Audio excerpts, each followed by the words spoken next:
Shalom, welcome to Rob on the Rock. I'm Rob Vanoff, and today I want to talk about a very special verse to me that's found in the first epistle of John, and we'll be looking at an ancient Greek manuscript at the same time. Quite often I like to be looking at ancient Hebrew manuscripts, but today I wanted to bring something from the first letter of John, chapter 4.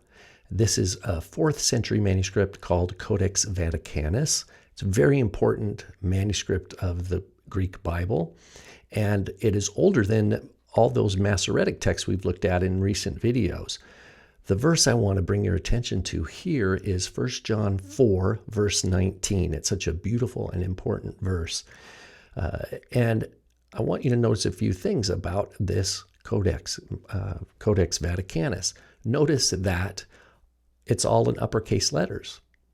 Notice that there are no spaces between the words. And also, you'll notice that words, I'll show you if you don't know any Greek at all, wrap around the column. And the verse we're going to look at here, again, is 1 John 4, verse 19. And we're going to read right here. And I'll just take you through it.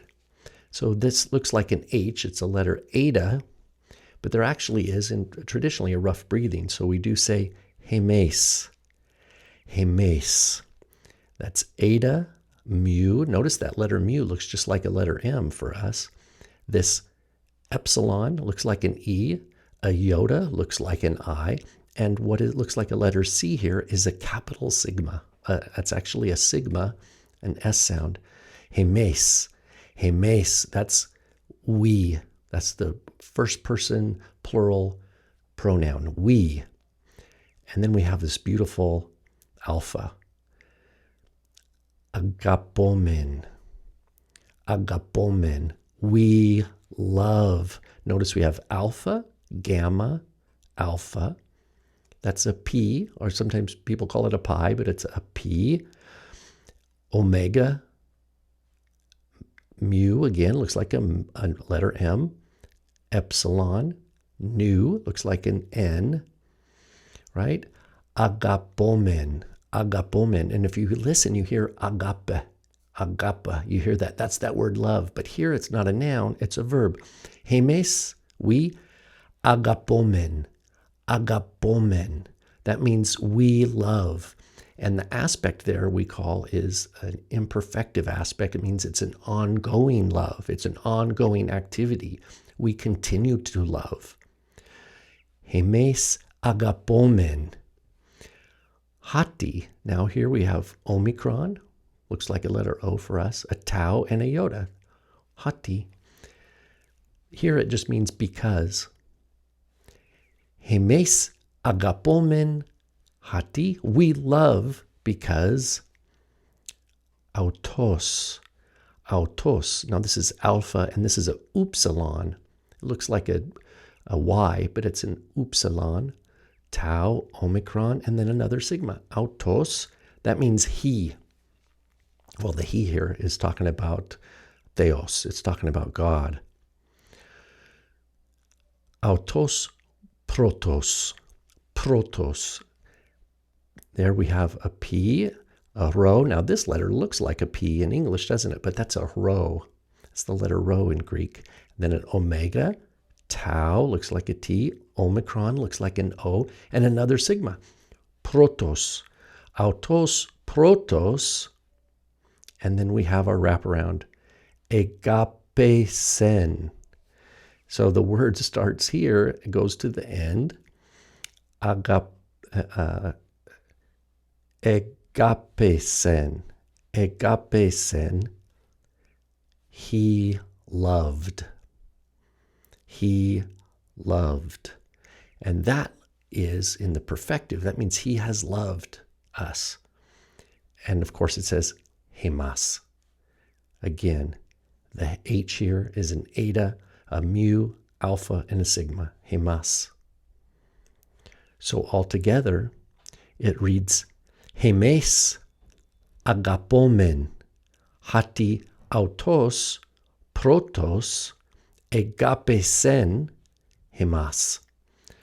We love because he first loved us. we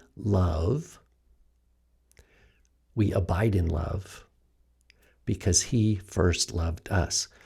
This helps us understand the love in which we abide, that God acted first. God loved us first. And as we receive his love, we are transformed. And in that transformation, like we've been reading with Psalm 1, that transformation is poetically described as being like a transplanted tree that now brings forth good fruit in its season. Well, what does that mean? It means we grow and we are transformed into something that brings forth good fruit according to the nourishment that we are given by that love, by the love we have for God, which is shaped by God's love, which came first for us.